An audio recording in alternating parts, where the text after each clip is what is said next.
recollection as well? I can't think of a single occasion. So this proves we're not the same person. We're not the same person. You are not my alter ego. But, on that front, I think it is kind of an odd thing for me. I mean, we met each other, I think, when I was in my late 40s. And if you'd ever told me that the person who would be most likely to complete my thoughts accurately would be you, I never would have believed it, never having met you. We have somewhat opposite politics. We have very different life histories. How do you think it is that we've come to share such a lot of thinking? I mean, I have to say that a lot of my ideas are cross-pollinated with yours, so you occur in a lot of my standard riffs. How do you think it is that we came to different conclusions but share so much of a body of thought? I'm always hard pressed to answer that, since the conclusions all seem correct to me. So it's and it's always mysterious why it feels like we're the outliers, and we're the only, or among the very few people that have reached some of these conclusions about sort of the relative stagnation in science and technology, the ways in which this is deranging our culture, our politics, our society, and then how we need to try to find some bold ways some bold ways to find a new portal to a different world, and I think there were sort of different ways the two of us came at this. I feel like you got to some of these perspectives at a very early point, sort of the mid 1980s. Something was incredibly off. I probably got there in the early mid 90s when I was on this track law firm job in New York City, and somehow everything felt like it was more like a Ponzi scheme. It wasn't really going towards the future everyone had promised you in the sort of elite, undergraduate and law school education I'd gone through. And so I think there was sort of a point we got to these insights, but it's still striking how how out of sync they feel with so much of our society, even in 2019. Yeah, that's a very striking thing for me, and it's also something that's frustrated me sometimes when I look forward to you being interviewed, is that it often feels to me that so much time is spent on the initial question, like, are we somewhat stagnating in science and technology, that rather than assuming that as a conclusion, which I think we can make a pretty convincing argument that there has been a lot of stagnation, it seems to me that a lot of these conversations hang at an earlier level. And so one of the things that I was hoping to do in this, which is I think your second long-form podcast, you did Dave Rubin show some time ago, is to sort of presuppose some of the basics that people will be familiar with who've been following either one of us or both of us, and to get to the part of the conversation that I think never gets explained and discussed, because people are always so hung up at the initial frame issue. So with your indulgence, let's talk a little bit about what you and I see, and any differences that we might have about this period of time that we find ourselves in 2019. What would you say is the dominant narrative before we get to what might be our shared kind of counter narrative? Well, the dominant narrative is probably fraying and has been fraying for some time, but it is something like, we're in a world of generally fast scientific and technological progress. Things are getting better all the time. There's some imbalances that maybe need to be smoothed out. There's some corner case problems. Maybe there's some dystopian risks because the technology is so fast and so scary that it might be destructive. But it's a generally accelerationist story, and then there's some sort of micro adjustments within that one would have to make. It is there's sort of all sorts of ways that I think it's fraying. I think 2008 was a big watershed moment, but that's still what's largely been holding together. And then there's sort of different institutions. You can look at the universities, where it's sort of there's a tracked thing. It's costing more every year, but it's still worth it. It's still an investment in the future, and this was probably already questionable in the 1980s, 1990s. College debt in the United States in 2000 was $300 billion. Now it's around 1.6, 1.7 trillion. And so there's a way in which the story was shaky 20 years ago, and today is much shakier. It's still sort of holding together somehow. So in this story, in essence, the great dream is that your children will become educated, they will receive a college education, they will find careers, and then in this bright and dynamic society, they can look forward to a future that is brighter than the future that previous generations look forward to. Yes, I think, now again, I think people are hesitant to actually articulate it quite that way because that already sounds not quite true to Well, people. to your point, they've been adding epicycles for some time. And so it's maybe it's a bright future, but it's really different from the parents, as we can't quite know. And they have all these new devices. They have an iPhone, and they can text really fast on the iPhone. We can't understand what the younger generation is doing. So so maybe it's better but better has sort of an objective scale. Maybe it's just different and unmeasurable, but better in sort of an unmeasurable way. So there's sort of ways it's gotten modified, but that would still be a very powerfully intact narrative. And then, and then that there are sort of straightforward things we can be doing. The system's basically working, and it's basically going to continue to work. And there's sort of a global version of this. There's a U.S. version. There's a upper middle class U.S. version. There are a lot of different variations on this.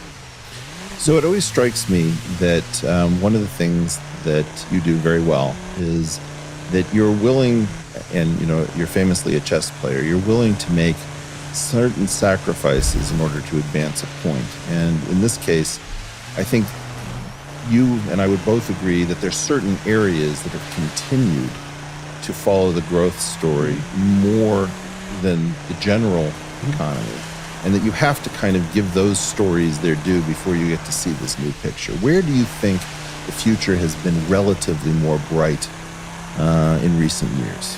Well, again, I sort of date this era of relative stagnation and slowed progress all the way back to the 1970s. So I think it's been close to half a century that we've been in this era of seriously slowed progress.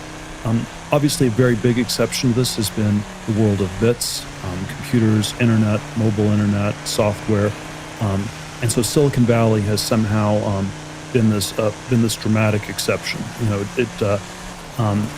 Whereas the world of atoms has been much slower for something like 50 years. And when I was an undergraduate at Stanford in the late 1980s, almost all engineering disciplines, in retrospect, were really bad fields to go into. People already knew at the time you shouldn't go into nuclear engineering. Aeroastro was a bad idea, but chemical engineering, mechanical engineering, all these things were bad fields. Computer science would have been a very good field to go into, and that's been sort of an area where there's been tremendous growth. So that's sort of the signature one that I would cite. There are questions about how healthy it is at this point, even within that field. So there's the iPhone is now looking the same as it did 7-8 years ago. So if that's the iconic invention, not quite so sure. And so there's been sort of definitely a change in the tone, even within Silicon Valley, in the last 5-6 years on this. But that had been one that was very, very decoupled. The decoupling itself had some odd effects where if you have sort of a narrow cone of progress around this world of bits, then the people who are in those parts of the economy that have more to do with atoms will feel like they're being left behind. And so there was something about the tech narrative that had this very didn't necessarily feel inclusive, didn't feel like everybody was getting ahead. And one of the ways I've described it is that we live in a world where we've been working on the Star Trek computer in Silicon Valley, but we don't have anything else from Star Trek. We don't have the warp drive. We don't have the transporter. We can't, re-engineer matter in sort of this cornucopian world where there's no scarcity. And then, how good is a society where you have a well-functioning Star Trek computer, but nothing else from Star Trek? Yeah, that's incredibly juicy. I mean, one of the ways that I attempted to encode something, which in part I got from you, was to say, of course, your iPhone is amazing. It's all that's left of your once limitless future, because it's the collision of the communications and the semiconductor revolutions that did seem to continue. And I date the sort of break in the economy to something like 1972, 73, 74. It's really quite sharp in my mind. Is it that way in yours? Yes, it was probably like, I'd say 1968, people still, the narrative of progress seemed intact. By 73, it was somehow over. So somewhere in that 5-year period, I've sort of had, the 1969 version was we landed on the moon in July of 1969, and Woodstock starts 3 weeks later. Maybe that's one way you can describe the cultural shift. You can describe it in terms of the oil shocks of 1973 at the back end. There probably, with the benefit of hindsight, there were things that were already framed by the late 1960s. The environment was getting dramatically worse. You have the graduate movie, you should go into plastics. I think that was 1968 or 69. And that would have, so there were sort of things where the story was framed, but I think it was still broadly intact in 1968 and somehow seemed very off by 73. Now, something that actually, I'm scanning my memory, and I don't know that we've had this conversation, so I'm curious to hear your answer. One of the things that I found surprising is that I think I can tell a reasonably decent story about how this is a result of a scientific problem rather than the mismanagement of our future. Do you believe that if we assume that there was this early 1970s structural change in the economy, that it was largely a sort of man-made problem, which is what we seemingly implicitly always assume, or might it be a scientific one? And let me give you the one iconic example that really kind of drives it home for me. I think quarks were discovered in 1968, and to find out that the proton and neutron are comprised of up and down quarks is an incredible change in our picture of the world. Yet it has no seeming implications for industry. And I started thinking about this question. Are we somehow fenced out of whatever technologies are to come, that we've sort of exhausted one orchard of low-hanging fruit and haven't gotten to the next? Yes. So there's always, I think, one way to parse this question of scientific technological stagnation is sort of nature versus culture. Did the ideas in nature run out, or at least the useful ideas? So maybe we make some more discoveries, but they're not useful. Or the easily useful. Easily useful. So there's sort of nature, so it's a problem with nature. And then the cultural problem is that there was actually a lot to be discovered, or a lot that could be made useful, but somehow the culture had gotten deranged. And I sort of go back and forth on those two explanations. I think it's very complicated. Obviously, we had, I think in physics, you'd say, even though, probably even the fundamental discovery stopped after the mid-1970s, but certainly the translation didn't happen. Quarks don't matter for chemistry, and chemistry is what matters on a human level. I would say there was a lot that happened in biochemistry. So sort of the, not chemistry down, but sort of chemistry up, the interface between chemistry and biology. And that's where I would be inclined to say there's a lot more that could happen and has not quite happened, because maybe the problems are hard, but maybe also the cultural institutions for researching them are restrictive. It's too heavily regulated in certain ways, and it's been just somewhat slower than one would have expected in the 1970s. So maybe it's really just a constant dialogue between nature and culture. Yes, obviously, because if nature has stopped, then the culture is going to derange. So there's a way in which culture is linked to nature, and then if the culture deranges, it also will look like nature stopped. So I think these things there are probably elements of both.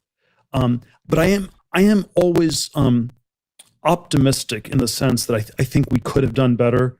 I think we could do better. I think there are, it's not necessarily the case that we can advance on all fronts in every direction, but I think there's more space on the frontier than just in this world of bits. So I think there are various dimensions on atoms where we could be advancing, and we just have chosen not to. Why do you think it's so hard to convince people that, because both of us have had this experience where we sit down, let's say, to an interview, and somebody talks about the dizzying pace of change, and both you and I see it's almost objectively true. I have this test, which is go into a room and subtract off all of the screens. Yes. How do you know you're not in 1973, but for issues of design? There aren't that many clues. Yes, there are. Well, Yeah, there are all sorts of things one can point to. I mean, I always point to the productivity data in economics, which aren't great, and then you get into debates, how accurately are those being measured. You have the sort of intergenerational thing where our generation, Gen X, has had a tougher time than the boomers. The millennials seem to be having a much tougher time than either us or the boomers had. So there seems to be this generational thing. So there are some of these sort of macroeconomic variables that seem pretty off. The direct scientific questions, I think, are very hard to get a handle on. And the reason for this is that in late modernity, which we're living in, there's simply too much knowledge for any individual human to understand all of it. And so, and so in this world of extreme hyper specialization, where it's narrower and narrower subsets of experts policing themselves and talking about how great they are, the string theorists talking about how great string theory is, the cancer researchers talking about how they're just about to cure cancer, the quantum computer researchers are just about to build a quantum computer that will be a massive breakthrough. And then if you were to say that all these fields, not much is happening, people just don't have the authority. So this is somehow a very different feel for science or knowledge than you would have had in 1800 or even in 1900. In 1800, Goethe could still understand just about everything. Right. 1900, Hilbert could still understand just about all of mathematics. And so the sort of specialization, I think, has made it a much harder question to get a handle on. The political cut I have on the specialization is always that if you analyze the politics of science, the specialization should make you suspicious. Because it's gotten harder to evaluate what's going on, then it's presumably gotten easier for people to lie and to exaggerate, and then one should be a little bit suspicious, and that's sort of my starting bias. Well, and mine as well. And I think perhaps sort of the craziest idea to come out of all of this, and again, you met your version of this in a law firm, which is predicated upon the idea that a partner would hire associates, and the associates would hope to become partners, who could then hire associates. And so that has that pyramidal structure. And in the university system, every professor is trying to train graduate students to become research professors to train graduate students. And I think that the universities were probably the most aggressive of these sort of things I've called embedded growth obligations.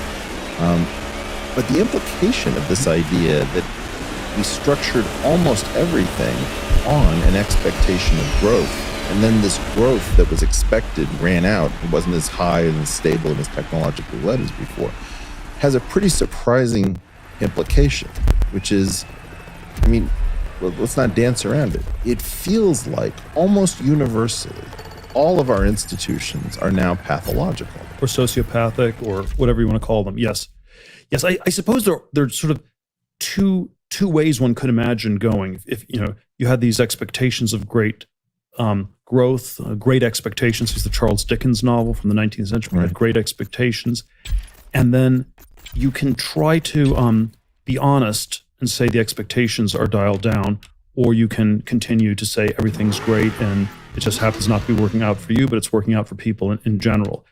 And somehow it's been very hard to have the sort of honest reset. And the incentives have been for the institutions to derange and to lie. So there's probably a way the universities could function if they did not grow. You'd be honest, most people in PhD programs don't become professors. Maybe you'd make the PhD programs much shorter. Maybe you'd be much more selective. You'd let fewer people in. There would be some way you could sort of adjust it, and the institutions could still be much healthier than they are today. But that's not the path that seemingly was taken. And something like this could have been done in a law firm context, where maybe you still let the same percentage of people become partner, but the partners don't make quite as much money as before, or something like that. So there would have been ways one could have gone, but those were generally not the choices that were made. Yeah, I wonder if that's even possible, because if you had a law firm that was honest, or a university that was fairly honest, and you had one that was dishonest, it seems to me that the dishonest one could attempt to use its prestige to outcompete the honest one. And so that would become a self-extinguishing strategy, unless you somehow had like a truth in advertising program. Yeah, I don't know. I do think the truth when it breaks through, you're better off having told it than not having. And so it's always, as long as everybody was dishonest, it could work. Well, But yeah, no, it's mysterious to me how long it worked. We had these crazy bubble economies we had the tech bubble in the 90s, the housing bubble in the 2000s, what I think is a government debt bubble, this last decade.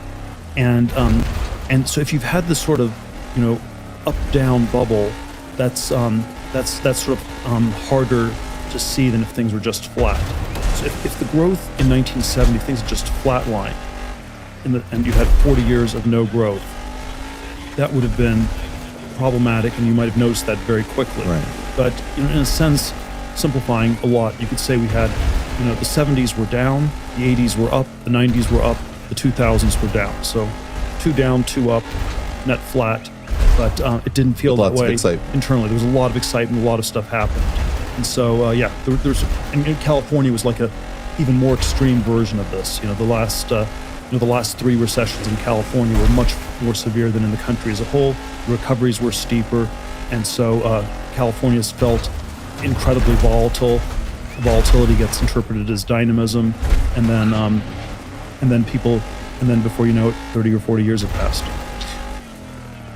One thing that I'm very curious about is how this discipline seems to have arisen, where almost everyone representing the institutions tells some version of this universal story, which, I'll be honest, to my way of thinking, can be instantly invalidated by anyone who chooses to do so. It's just that the cost of invalidating it is quite high.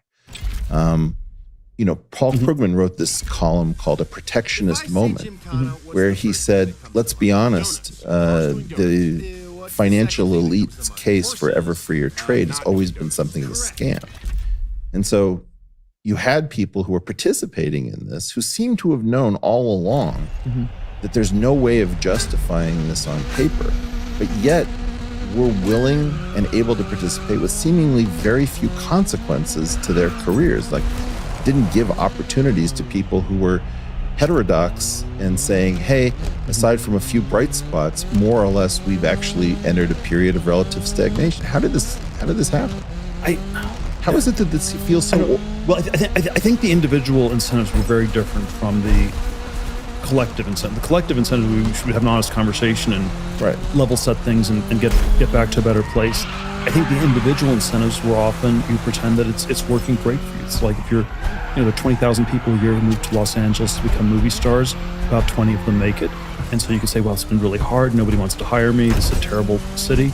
Or you could say, it's been wonderful. All the doors are being opened to me.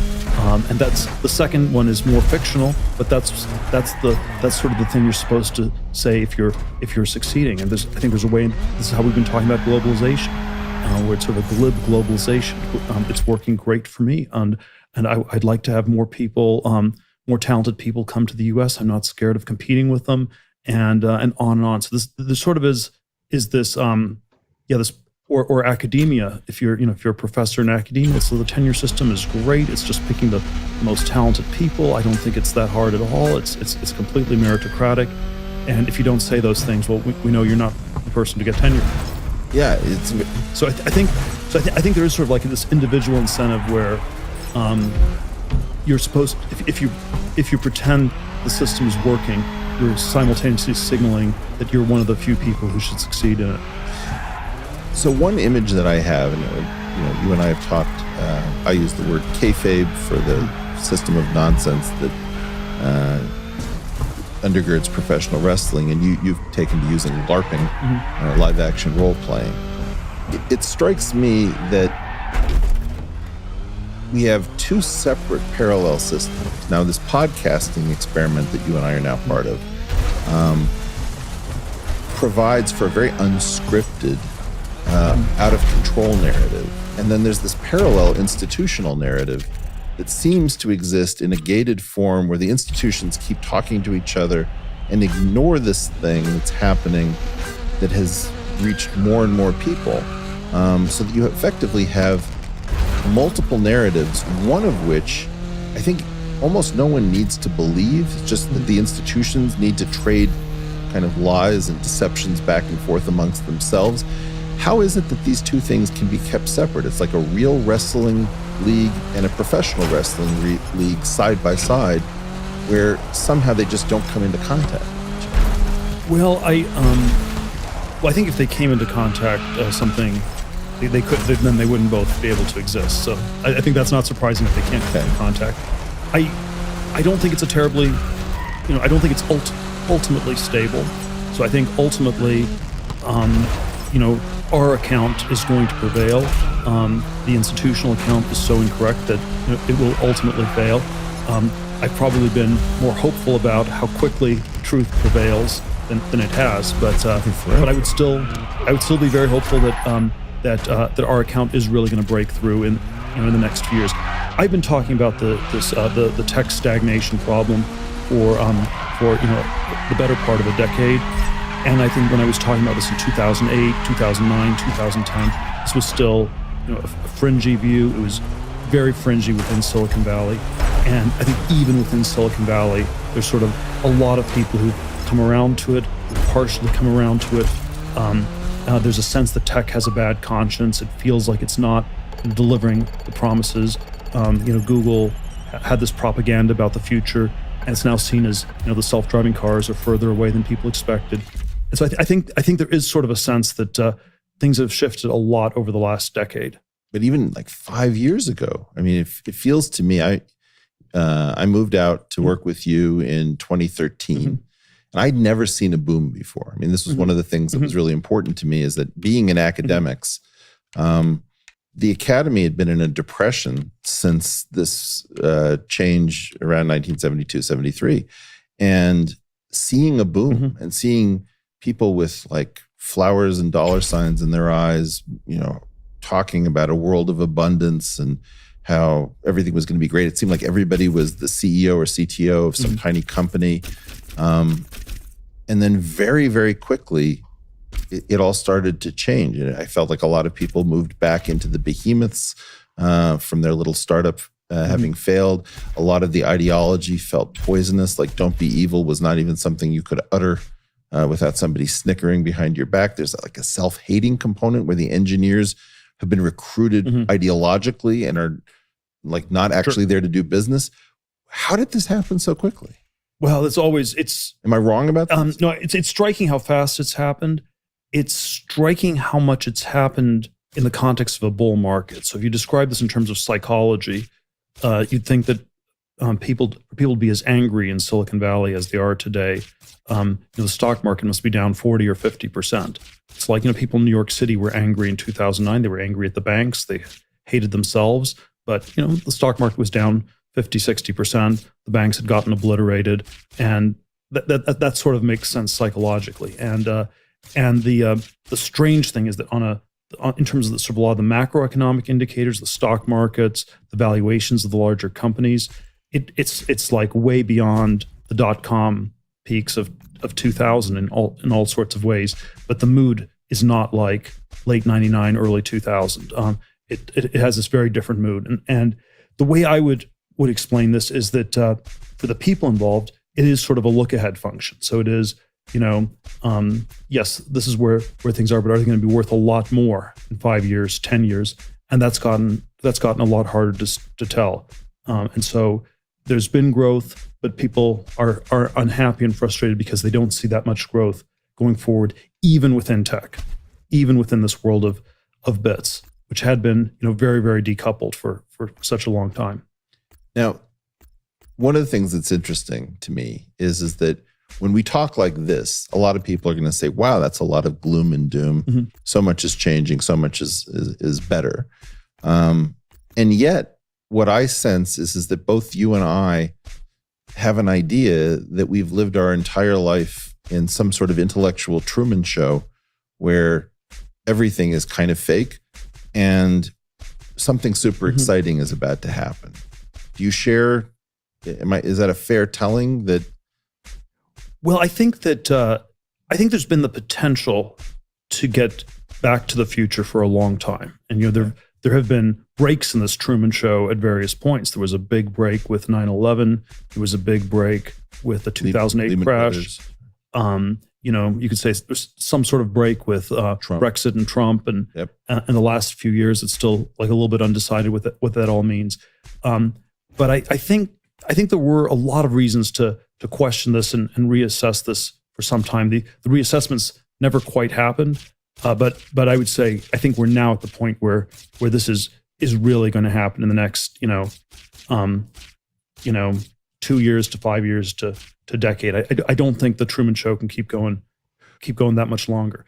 When I was, and again, I've been wrong about this. So Me too. No. I've been very wrong. I've called it. We had an offsite when I was running PayPal in spring of 2001. The NASDAQ had gone from 2,000 to 5,000 back to 2,000. .com bubble was over.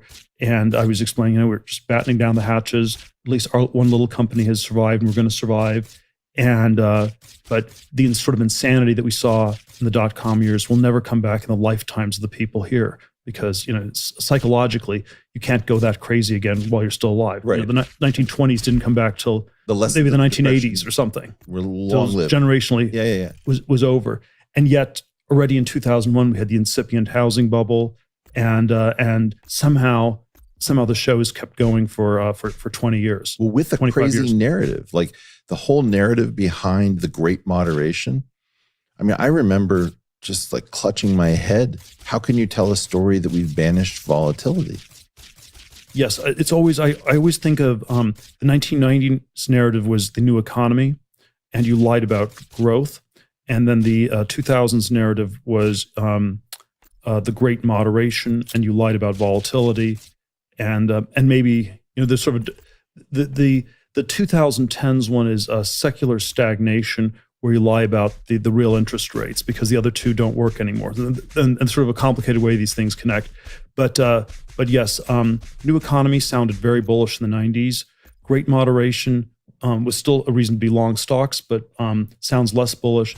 And then secular stagnation in the Larry Summers form, just to be specific what we're talking about, means, again, that you should be long the stock market. The stock market's going to keep going up because things are so stagnant, the real rates will stay low forever.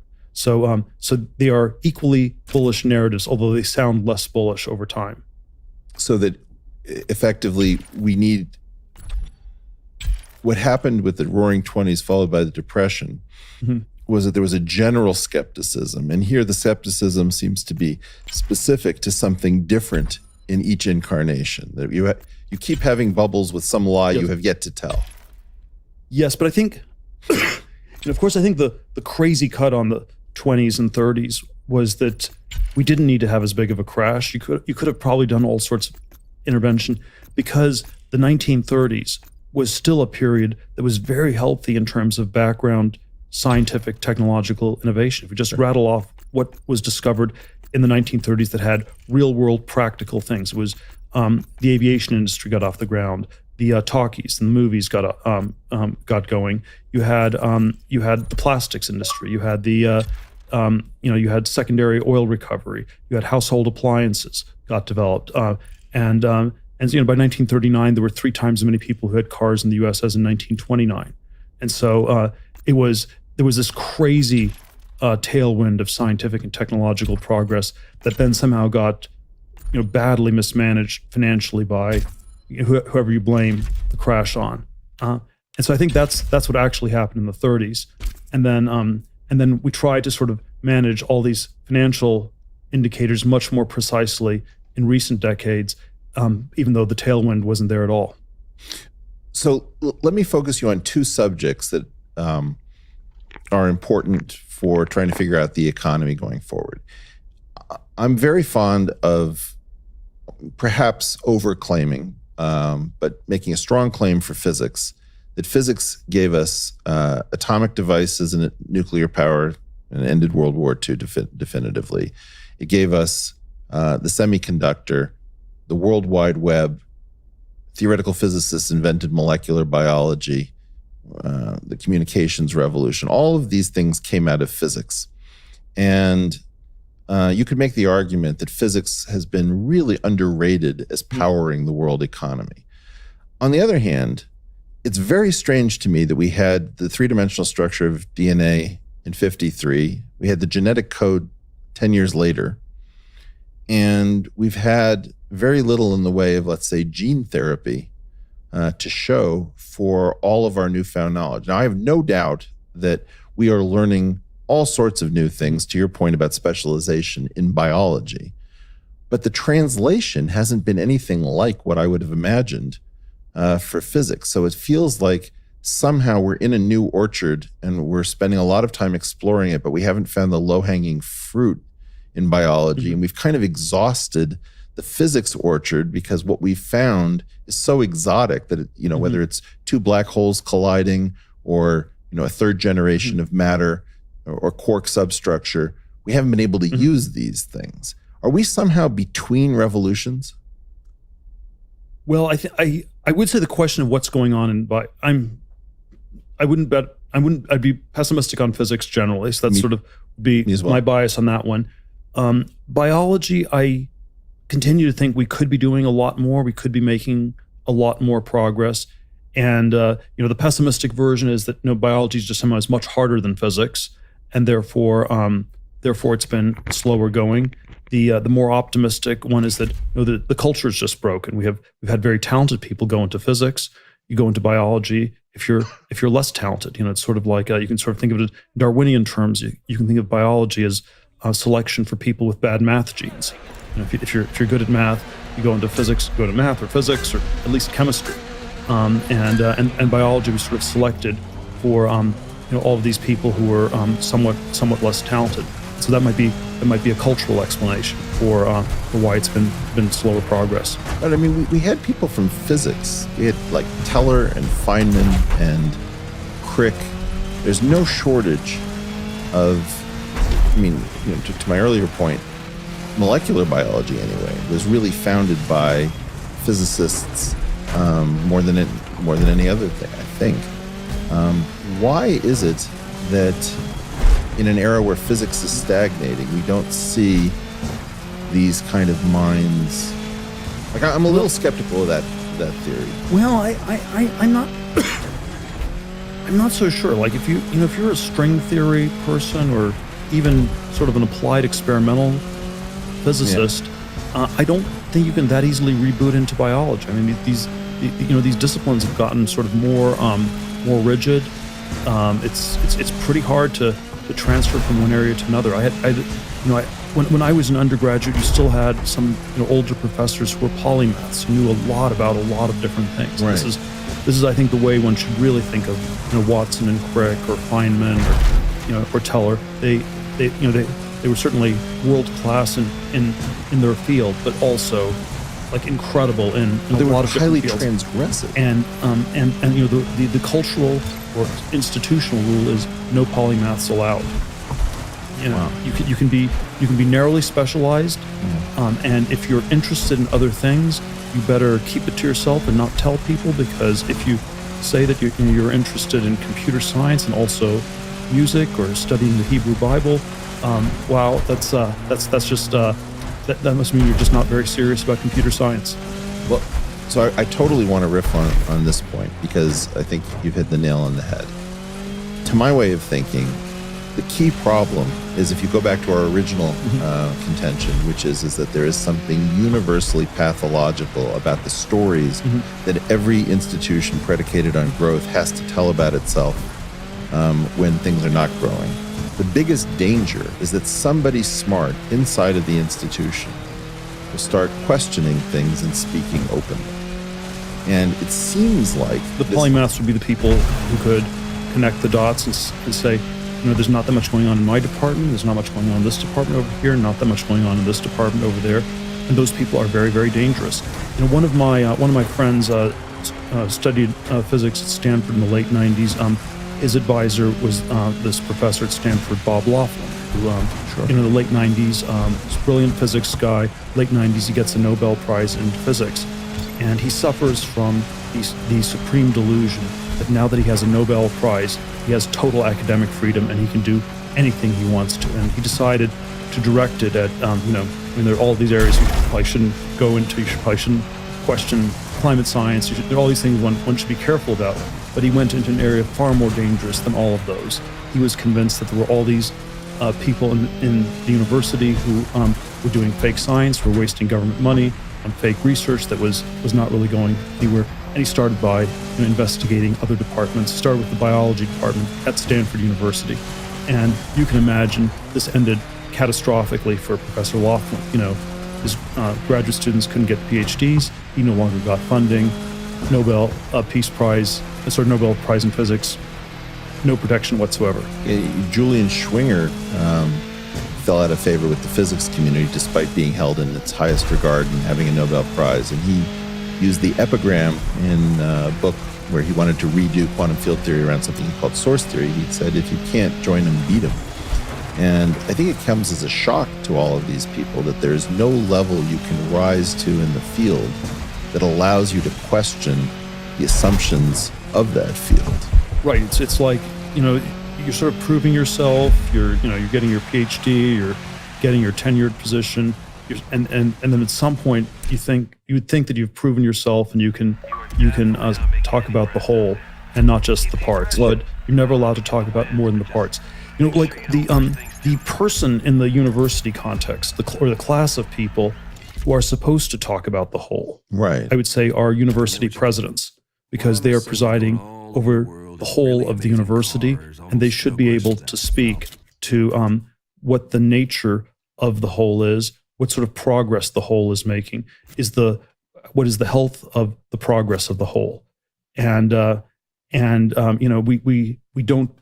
We certainly do not pick university presidents who think critically about these questions at all. Well, I remember discussing with a president of a very highly regarded university. He came to me and said, "Can you explain how your friend Peter Thiel thinks? Because I just had a conversation with him, and I could not convince him that the universities were doing fantastically, in this university in particular. Like, how does he come to this conclusion?" And I said, well, look, Peter doesn't come with a PhD, but let me speak to you in your own language. I started going department by department, talking about the problems of stagnation. It was very clear that there was no previous experience with any kind of informed person making such an argument. I mean, this was a zero-day exploit. But in some sense, if you're a president of a university, you probably don't want to talk to people that dangerous. You want to avoid them, and you don't want to have such disruptive thoughts, because you have to, convince the government or alumni or whoever to keep donating money, that everything's wonderful and great. No, I think one has to go back quite a long time to even identify any university presidents in the United States who said things that were distinctive or interesting or powerful. Well, there was Larry Summers at Harvard, a decade and a half ago, and tried to do like the most minuscule critiques imaginable and got crucified. But I don't think of Summers as a particularly revolutionary thinker. Well, he was possessed of an idea that the intellectual elite, which he undoubtedly saw himself a part of, had the right to transgress boundaries. And I think what's stunning about this is the extent to which this breed of outspoken, disruptive intellectual has no place left inside of the system from which to speak. But it's not that surprising. Like in a healthy system, you can have wild dissent and it's not threatening because everyone knows the system is healthy. True. In an unhealthy system, the dissent becomes much more dangerous. Okay. So this is, and I think it's not that surprising. There's always one riff I have on this is always, if you think of a left-wing person as someone who's critical of the structures of our society, right? There's a sense in which we have almost no left-wing professors left. I mean, that's right. In the Noam Chomsky is still there as sort of a last remnant of some clade that no longer exists. Left-wing in the sense of, let's say, just being critical of the institutions they're part of. Right. And there may be some that are much older. So if you're maybe in your 80s, we can pretend to ignore you, or this is just what happens to people in their 80s. Sure. And but I don't see younger professors in their let's say 40s, who are deeply critical of the university structure. I think it's just not, you can't have that. It's like, again, if you come back to something as reductionist as the ever escalating student debt, Right. the bigger the debt gets, you can sort of think, what is the 1.6 trillion? What does it pay for? And in a sense, it pays for $1.6 trillion worth of lies about how great the system is. And so the more the debt goes, the crazier the system gets, but also the more you have to tell the lies. And these things sort of go together. No, it's not a stable sequence. At some point, Right. this breaks. Again, I would bet on a decade, not a century. Well, this is the fascinating thing. You, of course, famously started the Teal Fellowship as a program, which, correct me if I'm wrong on this, 2005 is when student debt became non-dischargeable, Yes. even in bankruptcy. The Bush 43 bankruptcy revision. Right. Now, that Yes, is... and so if you don't pay off your student loans when you're 65, the government will garnish your Social Security wages to pay off your student debt. Right. This is amazing that this exists in a modern society. And of course, well, so let me ask, am I right that you were attacking what was necessary to keep the college mythology going, and you were frightened that college might be enervating some of our sort of most dynamic minds? Well, I think I think there are sort of a lot of different critiques one can have of the universities. I think the debt one is a very simple one. It's always dangerous to be burdened with too much debt. It sort of does limit your freedom of action, and it seems especially pernicious to do this super early in your career. And so if out of the gate you owe $100,000 and it's never clear you can get out of that hole, that's going to either demotivate you, or it's going to push you into maybe slightly higher paying, very uncreative professions of the sort that are probably less good at moving our whole society forwards. And so I think so I think the whole thing is extraordinarily pernicious. So, and it was one of these things where and I started talking about this back in 2010, it was already like it was controversial, but it was not younger people all agreed with me. the younger people did. And it's a decade later. It's a lot crazier. It hasn't, we haven't yet completely won, but I think there are sort of more and more people who agree with us. I think at this point, the Gen X parents of college students tend to agree, whereas I would say the baby boomer parents, 15 years ago would not have agreed.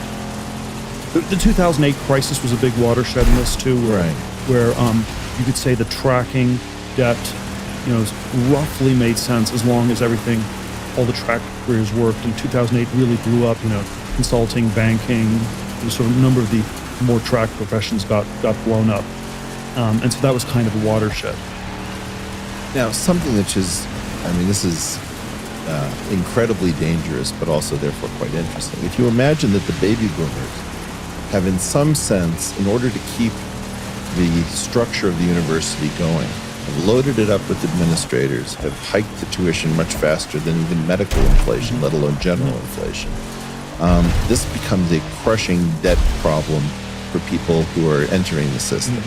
I saw a recent article that said that the company that, I think it's called Seeking Arrangements, which introduces older men and women with money to younger men and women with a need for money for some sort of ambiguous, hybridized dating, companionship, financial transfer.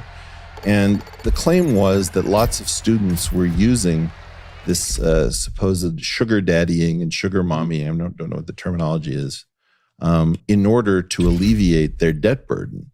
It's almost as if the baby boomers, in so creating a system, are subjecting their own children to things that are pushing them towards a gray area a few clicks before you get to honest prostitution. No, I don't want to impute too much intentionality how this happened. I think it's somewhat emergent. A lot of these, it was mostly emergent, mostly these things people, that we had sort of somewhat cancerous. You don't distinguish real growth from cancerous growth, and then once the cancer sort of metastasizes at a certain size, you sort of somehow try to keep the whole thing going, and it doesn't make that much sense. But yes, I think one of the reasons, one of the challenges, and on our side, let's be a little more self-critical here on this, is that the question we always are confronted with, well, what is the alternative? How do you actually do something? And it is, it's not obvious what the individual alternatives are.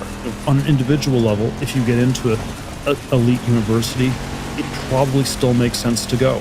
It probably doesn't make sense to go to number 100, or something like this. But so there is sort of a way it can still work individually, even if it does not work, for our country as a whole. And so there are sort of all these challenges in coming up with alternate tracks. I think in software, there's some degree to which people are to be hired if they're just good at coding, and it's not quite as critical if they have a computer science degree. Can one do this in other careers, other fields? I would tend to think one could. It's been slow to happen. Well, so you and I have been excited about a great number of things that have been taking place outside of the institutional system.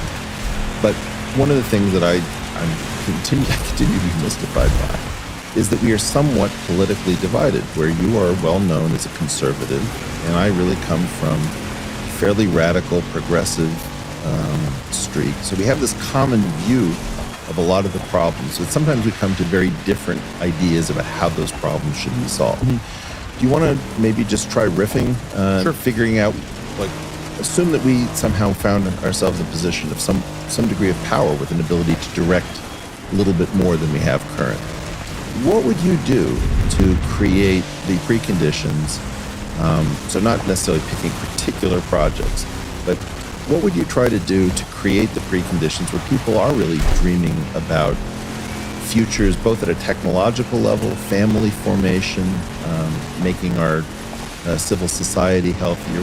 Where would you start to work first? Well, there are a lot of things that.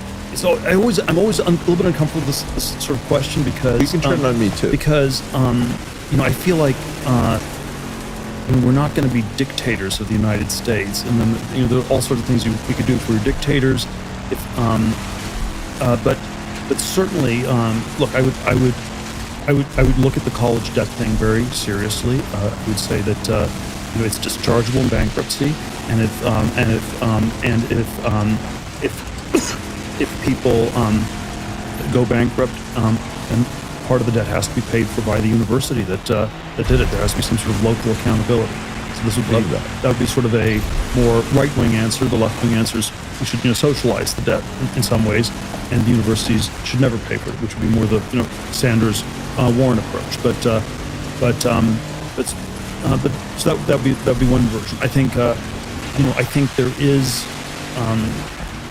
I think one of the main ways inequality was manifested in our society in the last 20, 30 years. I think it's more stagnation than inequality. Right. But just on the inequality side, it's the runaway housing costs, and there's a baby boom version. We have super strict zoning laws so that house prices go up.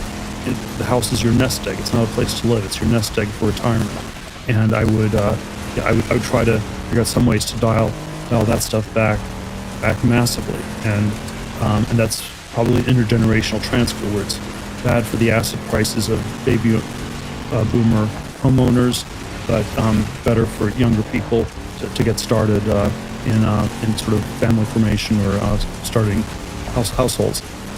What do you think about the idea of a CED, a college equivalency degree, where you can prove that you have a level of knowledge that would be equivalent, let's say, to a graduating Harvard chemistry major, right, or a fraction thereof, where you have the ability to prove that through some sort of online delivery mechanism, you Great can... idea. I love it. Yeah? I think it's very hard to implement. Again, I think think these things are hard to do. Well, again, but great idea. There's a possibility of. But look, we have all these people who have something like Stockholm syndrome, where they if you got a Harvard chemistry degree, Right. and if you suspect that actually the knowledge could be had by a lot of people, and if it's just a set of tests you have to pass, that your degree would be a lot less special, you'll resist this very, very hard. If you're in an HR department or in a company, hiring people, you will want to hire people who went to a good college because you went to a good college. And if we broadened the hiring and said we're going to hire all sorts of people, maybe that's self-defeating for your own position. So I think there are, I think one should not underestimate how many people, have a form of Stockholm syndrome here.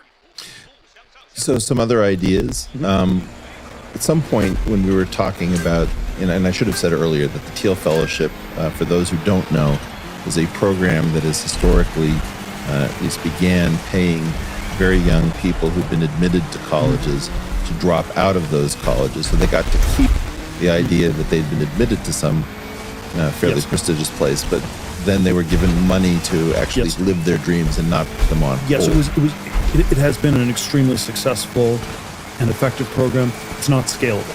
Right. So we had to hack the prestige status thing, where it was as hard or harder to get a Teal Fellowship than to get into a top university. Right. And so that's part that's very hard to scale. Well, so when I was looking at that program for you, one of the things that I floated was the idea that if you look at every advanced degree, like a JD, an MD, PhD, none of them seem to carry the requirement of having a BA, which is quite mysterious. And if you fail to get PhD, let's say, there's usually an embedded master's degree that you get as a going away present. And therefore, if you could get people to skip college, you could give them perhaps 4 years of their lives back. And you could use the first year of graduate school, which is very often kind of a rapid recapitulation of what undergraduate was, so everybody's on a level playing field. And then at worst comes to worst, people would leave as with a master's. They would in general get a stipend because a lot of the tuition is remitted to them in graduate programs. Is that a viable program to get some group of people who are highly motivated to avoid the BA entirely as sort of the administrator's degree rather than the professor's degree? Let me see. So I mean, there are all the different subtle critiques I can have or disagreements. Yeah, I think the BA is not as valuable as it looks. I also think the PhD is not as valuable as it looks. So I sort of feel it's a problem across the board. It strikes me that what you're proposing is a bit of an uphill struggle because at the top universities, the BA is the far more prestigious degree than the PhD at this point. So if you're at Stanford or Harvard, it's pretty hard to get in to the undergraduate, and then you have more PhD students than you have undergraduates. There are all these people who are on a very questionable track. They've made questionable choices. It's not clear, and so if you sort of they probably are going to have some sort of psychological breakdown in their future. The dating prospects aren't good. There are all these things that are a little bit off. So yeah, in theory, if you had a super tightly controlled PhD program, right, that might work. But you have to at least make those two changes. As it is, the people in graduate school, it's like tribbles in Star Trek, and we have just so many, and they all feel expendable and unneeded, and it's sort of it's just that's not a good place to be, and whereas I think the undergraduate conceit is still that it's more K selected instead of R selected, that it's more that everybody is special and valuable. That's often not true either. So I'd be critical of both, right, and I think, but yeah, if we could have a real PhD that was required that was much harder and that actually led to sort of an academic position or some other comparable position, that would be good. One of the questions I always come back to in this is, what is the teleology of these programs? Where do they go? And what I think has gone, and one of the analogies I've come up with is, I think elite undergraduate education is like junior high school football. It's Junior high school football. I did not see that coming. It's playing football in junior high school is probably not damaging for you, but it's not going anywhere. Because if you keep playing football in high school and college, and then professionally, that's just bad. And the better you are, the more successful you are, the less well it works. And then the question is, what's the motivational structure? And when I was an undergraduate in the 1980s, there was still part of it where you thought the professors were cool. It might be something you'd like to be at some point in the future, and they were role models, just like in junior high school football. And an NFL player, would have been a role model. But now it just looks like brain damage in both sides. And now I think you're just doing lots of brain damage, and it's a track that doesn't work, and therefore the teleology sort of was broken down. So undergraduate, part of the teleology was that it was preparing you for graduate school, and that part doesn't work, and that's what's gotten deranged. And then graduate school, well, it's preparing you to be a postdoc, and then, well, that's the postdoc apocalypse, or whatever you want to call it. Postdocalypse. Postdocalypse? You heard it here, folks. Postdocalypse. And so, but just at every step, I think the teleology of the system is in really bad shape. It's of course, this is true of all these institutions with fake growth that are sociopathic or pathological, but at universities, it's striking is very bad. And I think this was already true in important ways, back in the 80s, early 90s, when I was going through the system. And when I think back on it, I think I was most intensely motivated academically in high school because the teleology was really clear. You were trying to get into a good college. And then by the time I was at Stanford, it was a little bit less clear. By the time I was at law school, really unclear where that was going. And I was, by the time I was 25, I was far less motivated than at age 18. So, and I think these dynamics are just more extreme than ever today. What I find so dispiriting about your diagnosis is, first of all, that I agree with it. Second of all, if we don't train people in these fields, like if we don't get people to go into molecular biology or bioinformatics or something like that, we're never going to be able to find the low-hanging fruit in that orchard. So it seems to me that we have to find some way that it makes sense for a life to explore these questions. One of the things that I don't understand, and I don't know if you have any insight. Go ahead. No, go ahead. Keep going. Well, I was going to say is that it feels to me that almost all of our institutions are carbon copies of each other at different levels of quality, and that there are only a tiny number of actually innovative institutions. It used to be that Reed College was sex, drugs, and Goethe, and you had St. John's with the Great Books curriculum that didn't look like anything else, or Deep Springs, and the University of Chicago was crazy about young people. But the diversity of institutions is unbelievably low. Is that wrong? I think that's fair, but I would say the bigger problem with a lot of these fields is I think we have to keep training people. I think we need to keep training people in physics or even these fields that seem completely dead. I'm not, That's super important. But I think the question we have to always ask is, how many people should we be training? And my intuition is you want the gates to be very tight. One of my friends is a professor in the Stanford economics department, and the way he describes it to me is they have about 30 graduate students starting PhDs in economics at Stanford every year. It's 6 to 8 years to get a PhD. At the end of the first year, the faculty has an implicit ranking of the students where they sort of agree who the top 3 or 4 are. The ranking never changes. The top 3 or 4 are able to get a good position in academia. The others not so much. And this is we're pretending to be kind to people, and we're actually being cruel. Incredibly cruel. And so I think that if there are going to be, it's a supply demand of labor. If there are going to be good positions in academia where you can have a reasonable life that's not a monastic vow of poverty that you're taking to be an academic. If we're going to have that, you don't want this sort of Malthusian struggle. If you have 10 graduate students in a chemistry lab and you have to have a fist fight for a Bunsen burner or a beaker, and if somebody says one politically incorrect thing, you can happily throw them off out of the overcrowded bus. The bus is still overcrowded with 9 people on it. That's what's unhealthy. And so, yes, it would be a mistake to say we should dial this down and have 0 people in one of these fields. But this is what's scary. That's not what I'm advocating or what's being advocated here. But there's a point where if you just add more and more people in a starvation Malthusian context, that's not healthy. Well, this gets to another topic which I think is really important, and it's a dangerous one to discuss, which is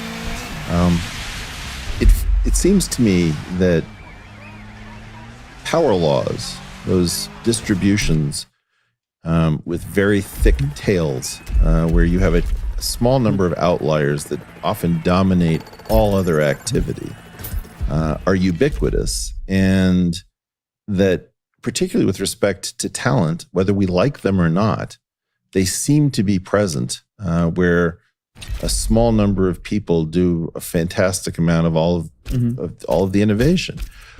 What do we do if power laws are common to make people more comfortable with the fact that there is a kind of endowment inequality that seems to be part of species makeup? I mean, I don't even think it's just limited to humans. Well, I'm not convinced these sort of power laws are equally true in all fields of activity. So I think there are, when the United States was a frontier country in the 19th century, right, and most people were farmers, and presumably some people were better farmers than others. But everyone started with 140 acres of land, and there was this wide open frontier. Even if you had some parts of the society that had more of a power law dynamic, there was a large part that didn't, and that was what I think gave it a certain amount of help.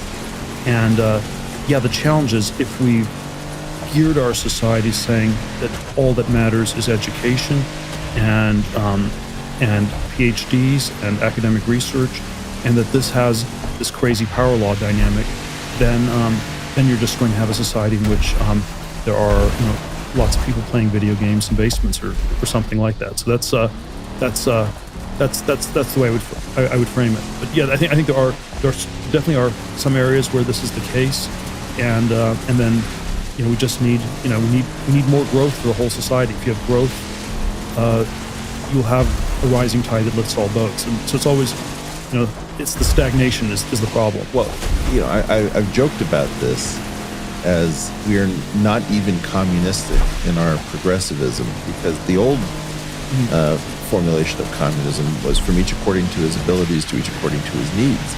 And the inability to recognize different levels of ability. I mean, like, almost every mathematician or physicist who encountered John von Neumann just said, the guy is smarter than I. Not necessarily the deepest, or he did all of the great work, but when you're dealing with somebody who's able to employ skills that you simply don't have. I mean, I know I'm not a concert pianist, and right. Look, I don't know how you solve the social problem if everybody has to be a mathematician or a concert pianist.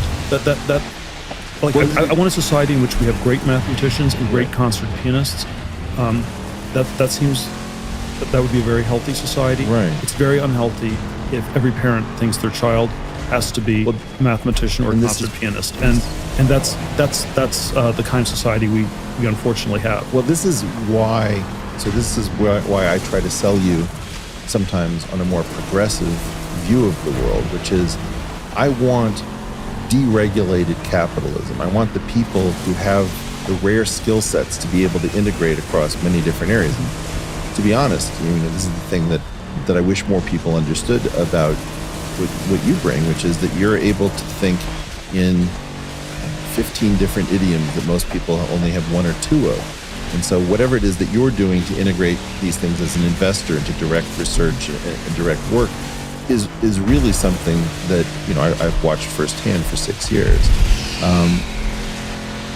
The problem that I have is we are going to have to take care of the median individual. And I less think that the median individual is going to be reachable by the market over time as some of these things that are working in silicon in terms of machine learning. But then you're being more optimistic on progress in tech than is, because I think yes, look, if we have runaway automation, right, and if we're building robots that are smarter than humans and can do everything humans can do, then we probably have to have a serious conversation about a universal basic income or something like that, and you're going to end up with a very, very weird society. I don't see the automation happening at all, and I think the question of automation, in my mind, is identical to this question of productivity growth. There is, we've been automating for 250 years since the Right. Industrial Revolution, agriculture and manufacturing, and the sort of society we have in the early 21st century is one in which most jobs are non-tradable service sector jobs that are not easily automatable. So it's like a waiter in a restaurant, it's a yoga instructor, it's a nurse, it's a kindergarten teacher.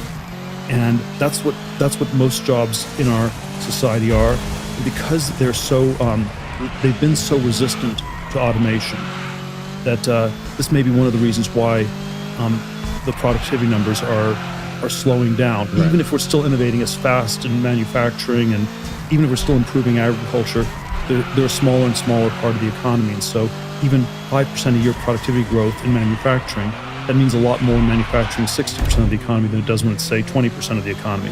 And so that's roughly what I think would happen. If you just look at the current dynamic in the U.S. is we have unemployment like 3.7%. Right. It's super low. It's and still there doesn't seem to be that much wage pressure. That there doesn't seem to be that much growth. The productivity numbers still aren't great. You'd think there'd be enormous incentives to increase productivity. Yeah. But I think, again, my read on it is just the automation story's been oversold. I agree that the automation story's been oversold. Like, it's possible it's going to happen. It's possible it's just around the corner and it's about to happen. But that's what we've been told in a lot of these areas over the last 40, 50 years. So I have a couple questions about this. One is sort of, if I think about how common retail occupations are, is there something about retail that is resistant to Amazonification, if you will, where people actually want to go shop in a physical place and are willing to pay a premium that we haven't understood to have human contact? Maybe there's some information exchange. Maybe there's a recreational aspect that's bundled. That's one of my two questions. And the other one surrounds the idea that we've always focused on, like, when is AGI coming and the robots that will do everything? And part of the lesson for me about machine learning is how many things humans were doing that don't require anything like artificial general intelligence. Just some specialized neural net seems to be good enough to do the job. So those would be two questions in my mind as to how. Yes, but I think all these things, you have to concretize. Right. And yes, I think retail is a sector that's under, quite a bit of pressure, and is going to stay under quite a bit of pressure. That's maybe the top. That's the top one I would. It's pretty looks vulnerable to me.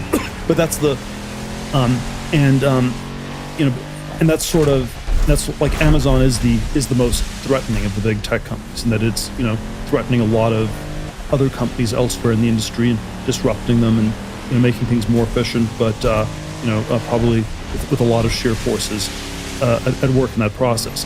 So I agree that that's a candidate for automation or productivity improvements or things like that. I'm still not convinced that it's in the aggregate shifting things that much. And then you can go through all sorts of individual job descriptions where People used to have secretaries because typing was a skill. And with the word processor, you don't quite need this. You can do short emails. You don't quite need a secretary. People still have executive assistants that sort of somehow do a slightly different set of responsibilities, but it's not clear we have fewer executive assistants than we used to have secretaries. And so when one actually concretizes it, it's not quite clear how much how disruptive the automation that's happening really is. It's always again, it's a version of the tech stagnation thing. Right. It's always last 40, 50 years, things have been slow. We're always told it's about to accelerate like crazy. That may be true. In some ways, I hope that's true. But if one was simply extrapolating from the last 40 to 50 years, perhaps the default is that we should be more worried about the lack of automation than excess automation. Well, that's really interesting. And so, yeah, and again, I think if we had this sort of runaway automation, I mean, you could get to like 3-4% GDP growth, and at 3 to 4% GDP growth, we can solve these problems socially. You would be willing to have, this thing that I've been talking to Andrew Yang about has been the idea of hypercapitalism, which is a deregulated hypercapitalism where you can do more experimenting, more playing, coupled to some kind of hypersocialism where you recognize that the median individual might not be able in the future to easily defend a position needed for family formation. Well, let me rephrase this a little bit. You're not going to get a conversion experience on your first podcast here, Eric. You're going to make me wait for the next? Maybe. Or maybe a little longer than that, too. But I would say if we can get the GDP growth back to 3% a year on a sustainable basis. Without fudging. Without lying about productivity numbers, et cetera, then there will be a lot more room for various social programs. I wouldn't want them to be misdirected in all sorts of ways, but there would be a lot of things that we could do. Now, I should say, I would be very uncomfortable starting with the social programs without the growth. And that's the sort of conversation that I often see happening in Silicon Valley, where we start with UBI, right? Because we're lying about automation. If automation's happening, then we see it in the productivity numbers, and then eventually maybe we need something like UBI. If automation is not happening and you do UBI, then you just blow up the economy. Right. I should say, and you've come. So sort of a question. You've come somewhat towards doing them in parallel. Yeah. I'm okay with that. No. I'm not okay with starting with the socialism. Well, so I appreciate you. Even a Marxist wouldn't believe this. Even a Marxist thinks you have to first get the capitalists to do things before you can redistribute stuff. Right, I know. And you can't start with the redistribution before we've done the automation. I'm not even a Marxist, Peter. But the thing that I was going to say is that as you talk about the fact that we can solve some of these problems socially, I want to talk about from the progressive side. I'm not interested in using social programs where markets continue to function. I mean, the idea of making people personally accountable for their own happiness and their own success and path through the world is incredibly liberating. And I view markets as providing most of the progress that we now enjoy. So there is something that's very weird and punitive about the desire for redistribution. I mean, there's almost a desire to tag the wealthy that has nothing to do with taking care of the unfortunate. And what I really am talking about here is how do we get a conversation between left and right, which isn't cryptic, which isn't, Of course, I have a much more cynical view of this, where I think the redistribution rhetoric, it's mainly not even targeted at the wealthy. Oh, it's targeted at the lower middle class, at the deplorables, or whatever you want to call them, and it's a way to tell them that they will never get ahead, nothing will happen in their life, and that's actually why a lot of people who are lower middle class or middle class are viscerally quite strongly opposed to welfare, because it's always an insult to them. It's always heard as an insult, and I'm not sure they're wrong to feel that. Well, and I feel that a lot of the talk about redistribution is actually families of high 8 through 11 figures trying to figure out how to target families of 6-figure through low 8-figure wealth as the targets of the redistribution, that the very wealthy will be able to shelter assets and protect themselves, or maybe even switch nations, whereas people who are dentists and orthodontists and accountants are going to be the ones viewed as the rich, who are going to be incapable of getting themselves out of the way. So I think that partially what good faith conversation between left and right opens up is that we have a shared interest in uncovering all of the schemes of the people who enjoy pushing around pieces of paper and giving speeches in order to engineer society for their own reasons. Yeah, so one way I would restate what you just said, sure, would be that redistribution from the powerful to the powerless, from the rich to the poor, is like from the powerful to the powerless. And so you're using power to go after those with power. And that's almost oxymoronic. It's almost self-contradictory. And so there may be some way to do that. I think most of the time you end up with some fake redistribution, some sort of complicated shell game of one sort or another. Right. And the very, and I know the causation of this stuff is much, much trickier, but if we look at societies that are, somehow further to the left on some scale, right, the inequality, you have to go really far to the left before, and maybe just destroy the whole society before you really start solving, the inequality problem. California, when I first moved here as a kid in 1977, would have been sort of a centrist state in the U.S. politically, and was broadly middle class. Today, California is the second most democratic state. It's a D+30 state. It's super unequal, and at least on a correlated basis, not causation, but at least on a correlated basis, the further to the left it's gone, the more unequal it's become. And there is something pretty weird about that. There is. Something that sort of fits in here is that, in part, I've learned from you, and you can tell me whether you recognize in this formulation or not, is start with any appealing social idea. That's step one. Step two, ask what is the absolute minimal level of violence and coercion that would be necessary to accomplish that idea. Now add that to the original idea. Do you still find your original idea attractive?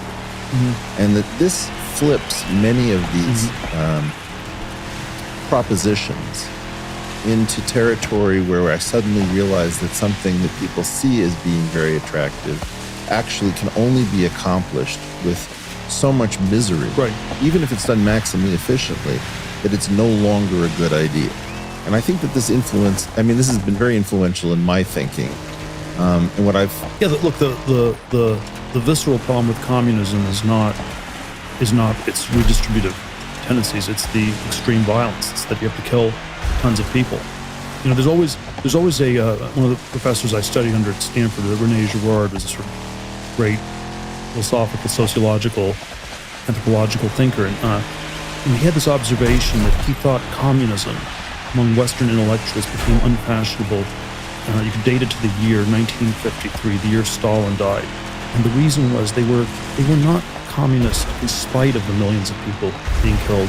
They were communist because of the millions of people that were being killed. As long as you were willing to kill millions of people, that was a sign that you were building the utopia, you were building a great new society. And when you stopped, it was just going to be like the lethargy of the Brezhnev era or something like that. And that was not inspiring. People shifted from Stalin to Mao or Castro, but the violence was charismatic. I think very charismatic, and then but then also, if you think about it, it's very undesirable. I think that it's so fascinating that we actually finally get to something like this. I think that is a correct description of part of the communist movement, but not all of the communist movement. There were a lot of people, I think, in just my own family, was certainly involved in far left politics, and some of it probably dipped into communism. What my sense of it was is that there was a period in the 30s where people realized that there had to be coordinated social action, and that there were people who were too vulnerable, and that somehow got wrapped up in all of the things that Stalin was talking about that sounded positive if you didn't know the reality. So, for example, Paul Robeson, a hero of the left, was extolling Stalin's virtues openly. My guess is that he didn't fully understand what had happened, that he had gotten involved in an earlier era, and that as things became known and progressed, there was a point at which many people suddenly opened their eyes and said, I've been making excuses for the Soviet Union because at least it had the hope. I mean, there were American blacks, for example, who moved to Moscow because of the hope that it was going to be a racially more equal society. My own family, I would say, was talking about interracial marriage and open support of homosexuality, female access to birth control. Those things were associated with the Communist Party, and a lot of those ideas are now commonplace, but we forget that, once upon a time, only the communists were willing to dance with these things. Yes, I don't want to make this too ad hominem, but I want to say that people like your family were likely very intelligent people, but were somehow still always the useful idiots. And there was no country where the communists actually came to power where people like those in your family actually got to make the decisions. No, I think... And somehow, like maybe there were indirect ways that it was helpful or beneficial in countries that did not become communist, but in countries that actually became communist, it didn't actually ever seem to work out for those people. I definitely think that there was some sense that they were fooled and duped in this situation. But by the same token, not wanting to make this too ad hominem, as a gay man, I think that a lot of your rights would have been seen much earlier by the communists who were earlier to that party. I think that to an extent, some of the things that we just take for granted as part of living in a tolerant society were really not found outside. And so if you were trying to dine a la carte, maybe you could take something from the commie buffet, you could take something from the anti-communist buffet, and you could steal a little from regular party politics. Of course, the Dixiecrats were not exactly the most racially progressive group in the world. Things were very different, and there was no clear place to turn. Yeah, it's always easy for us to judge people in the past too harshly. So I think that's a good generalization. I would say that that there's something about the revolution, the extreme revolutionary movements that always seem to be, from my point of view, the violence was always too much. Well, it's a package deal, but I don't like the violence part of the package, and that's the part that at the end of the day makes me think the package would not have been worth it. So what I would like to do is to take a quick break, and I would like to come back on exactly this point, because it's the point where I feel that perhaps you are least understood by the outside world in terms of what we've been talking about, both growth and progress on the one hand, and violence on the other. So when we come back, we'll pick it up with Peter Thiel. Thank you. Thanks. Welcome back to The Portal. I'm here with my friend and employer, Peter Thiel, for this, our inaugural interview episode. And we've just gotten to a point which I think, I hope people who've been tracking your career, your books, your thought process are going to find interesting, because I think it's the thing that, if I had to guess, would be the thing that people least understand about you, or maybe they have wrong the most. Ever since I've known you, your focus has weirdly been reduction of violence across a great number of different topics at a level that I don't think has leaked out into the public's understanding of you and what causes you to make the choices you make. How do you see growth as attached to reduction of violence? Well, I think that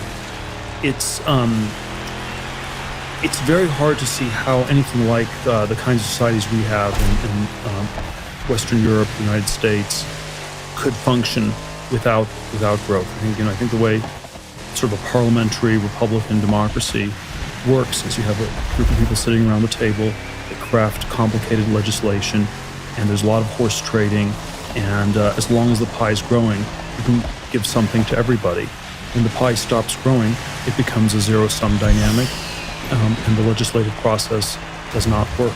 And so the sort of democratic types of parliamentary systems we've had for the last 200, 250 years have mapped onto this period of rapid growth. We had sort of a very bad experiment in the 1930s where the growth stopped, at least sort of in the economic sense, and the systems became fascist or communist. It doesn't actually work. And so I suspect that if we're in for a period of long growth, I don't think our kind of government can work. I think there is a prospect of all sorts of forms of violence, more violence by the state against its citizens. There may be more zero-sum wars globally, or there may be other ways things are super deformed to pacify people. So maybe everyone just smokes marijuana all day. But that's also kind of deformed. But I think a world without growth is either going to be a much more violent or a much more deformed world.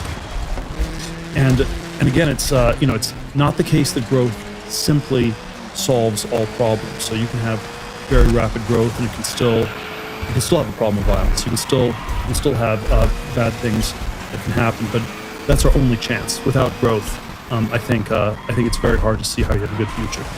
Now, in some sense, whenever I hear you interpreted in the press, I mean, look, you have to know that there's a version of you that exists in the minds of pundits and the commentariat that just loves to paint you as if you were a cartoon villain.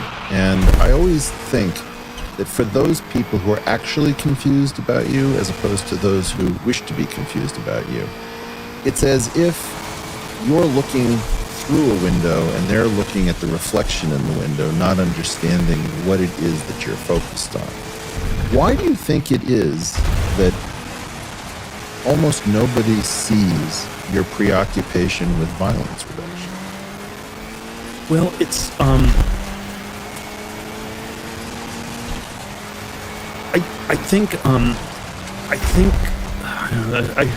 it's hard for me to come with a good answer to these sort of sociological questions. I think people generally don't think of the problem of violence as quite as central as I think it is. I think it's a very deep problem, on a human level.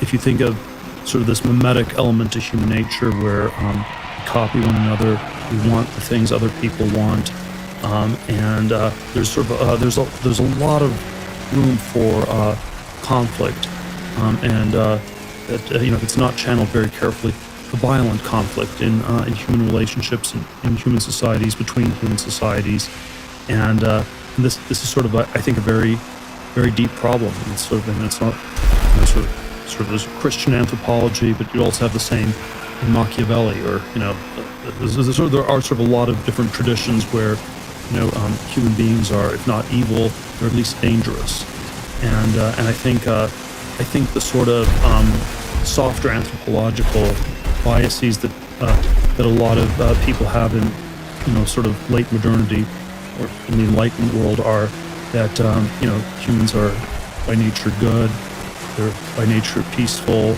and that's not the norm. So there's that might be sort of a general bias people have, is that people can't be this violent. It's not this deep a problem. It's a problem other people have. There's some bad people who are violent, but it's not a general problem. One of the things that I think has been fascinating to me effectively, I didn't know you when I was young, and this feels like a lifelong friendship that got started way late in my life. And one of the things that kind of was surprising to me is that my coming from a Jewish background, you're coming from a German background, I think both of us were sensitized by the horrors of World War II, which, obviously the problem for the Jews is very clear. But the fact that Germany never really recovered its proud intellectual traditions, it had gotten bound up in a level of mechanized and planned violence, it was a decimation of a great intellectual tradition. And one of the things we've talked about in the past is whether the twilight of living memory of the Holocaust should be used for some more profound German-Jewish reconciliation, that these are two communities that have held somewhat similar thought processes from the perspective of mimetic competition. Maybe there was a problem that they were doomed to run into each other, but that in some sense there are two wounds that need to be healed now that all of the original participants are either quite elderly or gone. Do you think that is informing our conversation? Well, I think there's certainly an element of that between the two of us. I think that there's probably a degree to which the history was so traumatic that people still understate this aspect. There was something about late 19th century, early 20th century Germany where the Judaism was better integrated into the society than in many other places, and there was something very synergistic, very very generative about that, and then getting at all these ways that that it was lost are very very hard to do. It's sort of the sort of social democratic response to the Hitler era and the Holocaust was sort of radically egalitarian. It's everybody's equal. You shouldn't kill people. Everybody's equally valuable. And yet, in some ways, what was Hitler killed the best people, and so there's a way in which the social democratic response to what happened doesn't even come up to the terrible thing that happened. So in an egalitarian society, well, we don't have quite as many people. We're all equal. Nothing's really changed. But maybe you have no Jewish people left in Germany, and there's a lot less dynamism in the society as a result. And that's something that people still can't say in Germany, because that's Is that right? You feel like it's like if I say it, people won't. They won't contradict it or anything. But it's sort of profoundly uncomfortable. So I think there is a sense, there's sort of all these strange ways that Germany is still under the shadow of Hitler. Even the ways that people are trying to exercise Hitler, in some ways have deformed the society where you can't go back to the things that worked incredibly well in pre-World War I Germany. There was probably a lot that was unhealthy and wrong with it too, but yeah, there's a sense that something very big has been lost, and there's there probably are a Jewish version of this that one could articulate as well. But yeah, I think there's something about the synergy that's very powerful and that's quite missing. So, from my side of the fence, I was just listening on NPR to a description of Fiddler on the Roof being put on by Joel Grey in Yiddish. And the sound of, Jewish middle-high German, there's something about it that is shocking in today's era. And so there's been a Jewish loss. I felt this a couple of times. I avoided, to be honest, going to Germany because I didn't want to run into old people and wonder where they had been. But eventually, at Soros' invitation, found myself at a conference in Berlin. And when I checked into the hotel, I heard my last name pronounced in impeccable German. And it was both a horrible feeling and a wonderful feeling, like somehow, weirdly, something was home. Or I went to a restaurant near Checkpoint Charlie with my wife, and I was missing a fork. And the person spoke no English. And I remembered from some old story of my father, and I asked for a guppel, which I guess is the Yiddish for fork, and it was close enough, and somebody brought me a fork. And by uttering a word that gobble. Okay. German, yes. By going through that exercise, I found that when this fork was brought to me, I realized that there was some part of my experience, in fact, that was missing. That this uncomfortable relationship, which my grandfather, when we went through Israel, driving north to south, was singing lieder. I mean, German was the language of the culture. It was the language of the intellectual, and that never left him. And so I think that weirdly, this is the first time, because I think it'll be too late if we wait for 20 more years, because there will be no one to remember it. But that there is some opportunity to recognize a dual wound. Yeah. No, I think the challenge on the Germany side is that it's sort of I had somewhat of a idiosyncratic background here, where I was born in Germany, but we emigrated when I was about a year old, and we spoke German at home and lived in Africa. I was in Namibia, where I went to a German-speaking school, but it was very different, I think, from the general post-World War II German experience, and so there are all these things that I can see from the outside, looking into Germany, that I think are, it's still like I still have a connection to it, and there's sort of all these ways. Visited it as a child many times, and there's something that I connect with, and then it's obviously like super different, and the sort of the contrast of Germany and California I always like to give is that California is optimistic but desperate, and Germany is pessimistic but comfortable. But from a Californian perspective, the incredibly deep pessimism is really, really striking, and in that one dimension, I think Jewish culture is super different. Well, and I feel like Jewish culture is in part starting to attenuate, that we don't feel.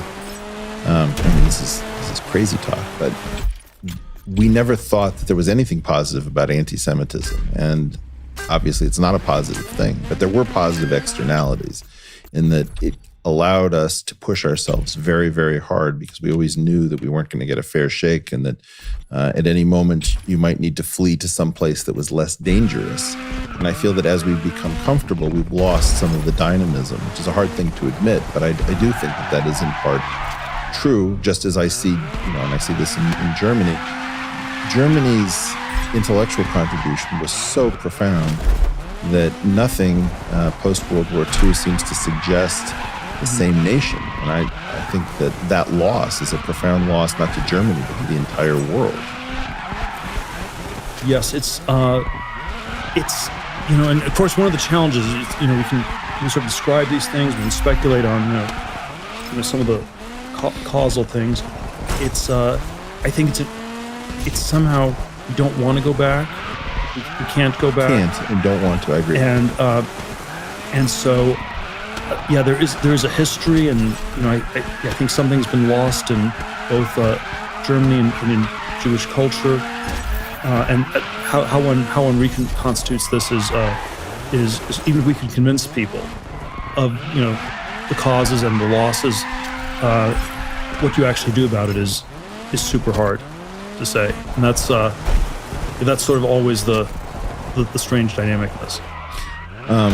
Something I'd be open to us working on at some future point if we can find the time. But let me switch gears slightly and come back a little bit to the violence point.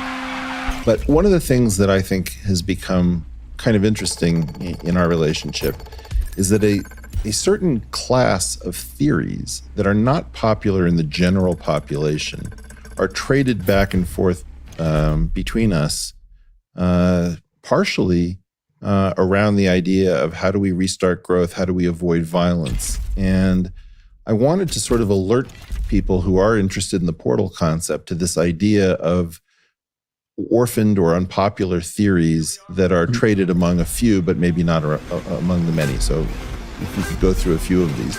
One of them has to do with how you and I both were much more, I think we believe that Trump was much more likely to get elected than the general population did. And this had to do with the theory of preference falsification, that people will broadly lie about what their true preferences are. So they'll keep one set of public preferences, but a hidden set of private preferences.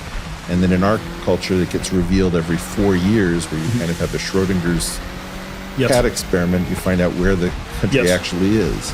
Yes, I felt this was a dynamic that was going on in all these strange ways in 2016. There was a dinner I had in San Francisco about a week before the election with a group of center-right people. One of them was a very prominent angel investor in Silicon Valley, and he said, I'm voting for Trump in a week, but because I'm in Silicon Valley, I have to lie.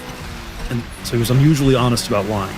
And the way I lie is that I tell people I'm voting for Gary Johnson. So I couldn't say that he was going to vote for Hillary Clinton. Right. Like the facial muscles wouldn't work or something would go wrong. But Gary Johnson was sort of the lie that you could tell. And then if you actually look at what happened in the month before the election, the Gary Johnson support collapsed from, something like 6 to 2% or whatever. And as far as I can tell, all of that went to Trump. And the question one has to ask is, were these people, lying all along? Were they lying to themselves? Did they sincerely change their mind in the last month, or some combination of that? But yeah, one sort of vehicle for this preference falsification was that you had a third-party candidate who was sort of a gateway to the transitions. This is what happened with Ross Perot, where the people eventually went to Clinton in '92 or John Anderson in 1980. So that's been a sort of repeated pattern, and I think that was one element of what was going on. But then I think there were also all these aspects of the Trump candidacy that people were super uncomfortable about, polite society, and so one would, the preference falsification was somehow perhaps much greater than in many other past contexts. And so, even the day of the election, the exit polls suggested that Trump was going to lose. And so there was still a 2 to 3% effect like this, literally the day of the voting. Well, I voted for Bernie in the primaries, and I felt that both you and I had realized that the Clinton neoliberal story was a slow motion one-way ticket to disaster if it kept going on election after election, so that both of us recognized that we had to get off that train. Of course, one of the complicated questions in all this is, did people actually already sense this, and were they lying about this? So like everybody was saying all the way throughout 2016, most of the people were saying, well, there's no chance that, Trump's going to win. This is absolutely impossible. And I didn't really connect this before the election, but with 2020 hindsight, I wonder, was the fact that everyone was clicking on the Nate Silver 538 statistical polling model site a few times a day to reassure themselves that Hillary Clinton was still ahead and that was going to win. Was that some sort of acknowledgement that on some maybe subconscious or barely conscious level, people sensed that it wasn't really as done a deal as they were constantly saying? So there's even a version of that question that I wonder about. Because there was something about the polling that took on this unusually iconic role in 2016. It was so important, and there was no truth outside the polls. I remember there was, one of the Democrat talking heads saying something like, Republicans don't believe in climate change. They also don't believe in polls. That's why they're going to lose. And generally, polls are right, but there was something about how all important they were in 2016 that it might have been a tell that something was a little bit amiss. I think people knew, from my way of thinking, I think people knew that there was something very bizarre about this election. I think that the Bernie scare, that if the Democratic Party hadn't been so skillful in sidelining Bernie, and where the party regulars were, clearly backing Clinton, my sense is that it could well have been Bernie versus Trump, and that would have been enough to say the neoliberal story is over. So I think there was that fear that this was coming to an end. My sense of it was that the major reaction to Trump was sort of a class reaction, that it was, you are rejecting the entire concept of an educated group that knows the right things to say, and you're clearly sort of not the kind of person who should be in the Oval Office, much more than the issue of whether or not Trump was going to be a warmonger or turn the U.S. into a police state, which, of course, doesn't seem to have happened as of this moment in 2019. Yes. Yes. But I guess what my sense of it was is that people really were shocked. I live in a left of center universe. The day after, They certainly pretended to be shocked.